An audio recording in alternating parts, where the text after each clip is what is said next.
Hi, welcome to our first video in the Watercolor 101 series. My name is Rebecca. How you doing? I am with 101 Projects with Rebecca. That is my shop name of sorts. And I'll tell you a little funny story about how that came about. About a year and a half ago, 2 years ago, I was a stay-at-home mom, and I had two kids who were 2 and 4 and I was a Pinterest person. I've always been a Pinterest person. I love Pinterest. I probably have like 10,000 pins or something. So I decided one day that I wanted to do a blog. So I started a WordPress blog, and really couldn't figure out where I was going to go with it. Was I going to do cooking? Was I going to do crafts? Was I going to do kid stuff? Was I going to do all this kind of stuff? And my husband joked once. He was like, well, you seem to always have 101 projects going on at one time. So that's where that came from, was 101 projects. And then after I decided to do a mostly crafting blog, the name just stuck just because I couldn't think of anything else. So that's where that came from, if you were interested to know. So anyway, today I would like to share with you just a little bit of a 101 about our aqua painters and some of the things that you'll need in order to make some of the cards that I'm going to make. So with that said, the first thing that I'm going to share with you is these. These are called aqua painters. They come in a pack of 2. And what they have is they have a little nylon-ish kind of bristle on the top of them, so you can see them. So they have a large bristle and a small one. The large one is good for doing something called a watercolor wash, which is a lot of water and ink on paper. The small one is good for fine details and for doing, I'll show you later, doing inked stamps where you just color in with watercolor. You'll notice that, I'm going to show you, it's kind of like a bulb shape right here. So if you turn it, you can kind of see the bulb. That's where you press in order to release the water to the bottom here. So you can kind of see there's a little thing here that you have to unscrew. So you unscrew it, you put some water in here, you screw it back down. And then it does not really release water on its own, so you'll have to do the pressing right here where the little bulb is. And I think it might even say it doesn't, but that's where you press right there. Is right there, and then the water shoots down. When you press, you can get quite a bit of water coming out. So it usually takes a couple of presses, but you can see there's a couple of water drips coming out already. So one thing that I always say to have on handy is some paper towel, because you'll probably need it in order to wipe off your brushes, if you get too much water on there, that kind of stuff. So that is an aqua painter. So we'll be using these a lot. And the big one, again, for big areas of watercoloring, and the small one for smaller areas. We'll also be using 3 types of paper during this series. The first one is called watercolor paper. It comes in a little pack. I'll show it to you. I just bought a little card out. It's kind of almost the color very vanilla. It's not very white. It's a little bit darker. So, and as you, I don't know if you can see that, but when I run my fingers through, it's kind of ridged. So, and that is in order to kind of hold the ink and the water on it. This is heavy weight papers. I think it's 140 pounds. And what weight does is the higher the weight, the thicker the paper is. So you want a really thick paper for watercoloring, because if you use just regular Whisper white paper, your paper is really going to buckle. It's just not going to look good, and it may even fall apart. So if you've ever used copier paper when your kids want to watercolor, if you use regular copier paper and you see they get a lot of water on there, it just tears holes right through the paper. So this is really important if you want to do watercolor washes or spritzing or anything that has a lot of water on it. One thing that I can say is that it's good to have a heat tool as well, because even if you have watercolor paper, if you do get a lot of water on it, it's always a good thing to use the heat tool in order to dry it off before you do anything else with your paper. So we'll be using watercolor paper a lot. We also use shimmer white paper. And you'll probably not be able to see this on here, but when you look at the shimmer paper in like the sunlight, you can kind of see like little shimmery sparks. So that's why they call it shimmery paper.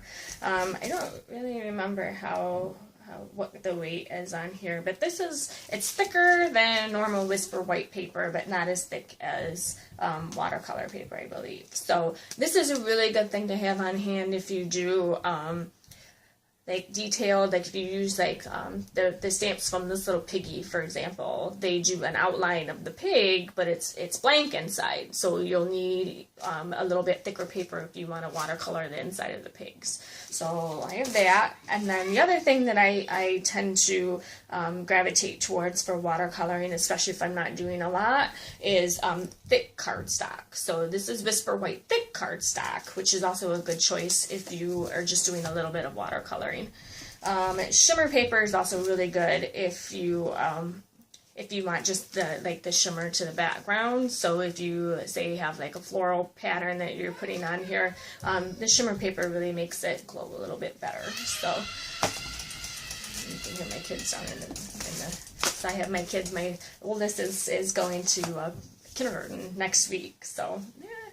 So, I'm going to show you a little watercolor wash today. I made this card, and I'll take some pictures and post exactly how to make this on here. But a watercolor wash, yeah, this is up a little bit more, it's just kind of like a gradient of watercolor inks. So I took 3 inks. I took Rose Red, Berry Burst, and Powder Pink. Yeah, Powder Pink for the bottom of it. And watercolor washing is really easy. It's basically just washing your brush down the cardstock. So this is a really good beginner technique to do for watercoloring. So let's get started. I have my inks here. If you're watercoloring, the best way to pick up the inks from your pad is to squeeze the pad in the middle and then open it up, and you'll see a bunch of color on that side. So I already did this for my 3, so I have plenty of ink in there. Sometimes the lighter pinks, you can't really tell if you have a lot of ink in there, but you do. So, and then I'm going to take my bigger brush, so that one right there, and let a little bit of water down. And I just have a big piece of cardstock, and then I'm just going to start by making this a little bit watery. So you can kind of see how it's getting a little bit of water in there. So this is picking up the ink, and then literally just brushing in on there. So you can see that it's got a lot more color on the top of it, and then once you get down to the bottom, it's kind of like an ombre effect. You can pick more color up and put more color on there. If you think that it's not getting water enough, then squeeze your brush a little bit so that you can release some of that water. But basically just washing your brush on your paper. So then I like to squeeze a little bit more water and do a little bit of that so that the next color isn't contaminated. And then do exactly the same thing for the next color. So I'm just going to start right here and wash down. Take a little bit more. And then do the same thing for the powder pink. I'm starting to get a little bit low on water on my brush, I can tell. And there you go. So that's a watercolor wash. It's just going down. You can also do like patterns. If you had a stencil, you could do that in the stencil. But this is just a really simple way to get some color on there. And then what I like to do is you can kind of see it buckling. So this is what watercolor paper does. Now some people like to put tape on it and tape it down so it doesn't buckle. Don't even worry about that. Heat tool. there's 2 settings on the heat tool. Did you know that? So the first setting is a low. So that's what you can use to dry your paper on here. Hi. Yeah, Hi. here's my kids. Can I see? Can I see? Sure, you can come and see. Can I get in the middle? You want to come back here? Yeah. Sure. So one thing that I like to do is to do both sides, because you'll notice that if you do both sides that it actually starts to unbuckle. So, Hi. hi, this is Aiden. He's the one going to kindergarten soon. Right? Okay. You have to try paper off.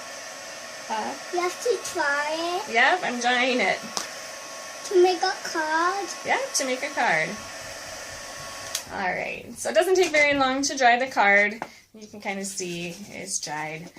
So that way you can stamp stuff on there if you Can I want. see? Oh, look at that pink stuff. Yeah, this painting. So again, I will take some pictures of the card that I made with the watercolor wash and tell you exactly how to make I'm it. going to be right back because I need this card. Okay.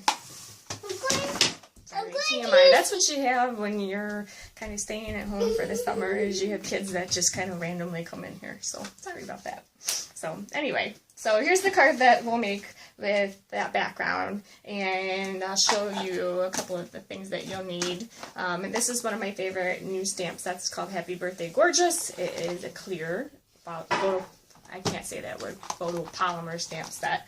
And then this is one of the bundles, the new bundles that we have. It's called Label Me Pretty. So Label Pretty, and then it's got that one. So those are the kind of things. And I just used the same colors for the flowers, and then I used Old Olive for this part. So that's that.